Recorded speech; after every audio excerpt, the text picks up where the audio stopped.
नमस्कार. शासनच्या यूट्यूब चॅनलवर आपल्या सर्वांचं खूप खूप स्वागत आहे. तर आताच्या घडीची सर्वात मोठी बातमी म्हणजे राज्य सरकारी कर्मचाऱ्यांना 50% मोठा आर्थिक लाभ. त्या संदर्भात एपिसोडच्या माध्यमातून संपूर्ण अपडेट सविस्तरपणे पाहूया. महाराष्ट्र सरकारने कर्मचाऱ्यांसाठी सुधारित पेन्शन योजना लागू केली आहे. या योजनेमुळे निवृत्तीनंतर आर्थिक सुरक्षितता मिळणार असून पात्र कर्मचाऱ्यांना शेवटच्या पगाराच्या 50% पेन्शन मिळण्याची तरतूद करण्यात आली आहे. ही योजना केंद्र सरकारच्या युनिफाईड पेन्शन स्कीम म्हणजेच UPSच्या धर्तीवर तयार करण्यात आली असून विद्यमान NPS कर्मचाऱ्यांनाही पर्याय उपलब्ध करून देण्यात आला आहे. सुधारित पेन्शन योजना म्हणजे काय? ही योजना राष्ट्रीय पेन्शन प्रणाली म्हणजेच NPS मध्ये सुधारणा करून तयार करण्यात आली आहे. यामध्ये निवृत्तीनंतर निश्चित पेन्शन, कुटुंबियांना पेन्शन आणि इतर आर्थिक लाभ देण्याचा उद्देश आहे. सरकारच्या नव्या नियमामुळे कर्मचाऱ्यांना निवृत्तीनंतर अधिक स्थिर उत्पन्न मिळू शकते.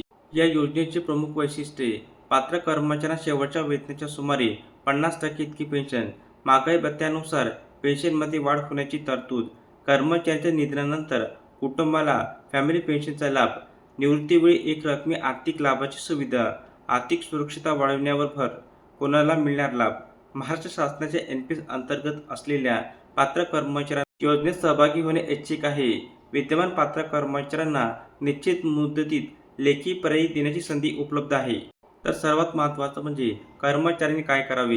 जर तुम्ही महाराष्ट्र शासनाचे कर्मचारी असाल आणि NPS अंतर्गत येत असाल तर संबंधित विभागाकडून सुधारित पेन्शन योजनेबाबतची माहिती घ्या.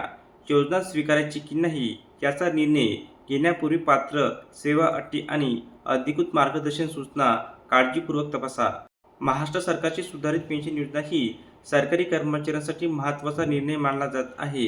निवृत्तीनंतर निश्चित उत्पन्न, कुटुंबासाठी आर्थिक संरक्षण आणि अधिक सुरक्षितता भविष्य या दृष्टीने ही योजना फायदेशीर ठरू शकते. मात्र अंतिम निर्णय घेण्यापूर्वी अधिकृत शासकीय निर्णय आणि विभागीय मार्गदर्शक सूचना नक्की वाचा. धन्यवाद.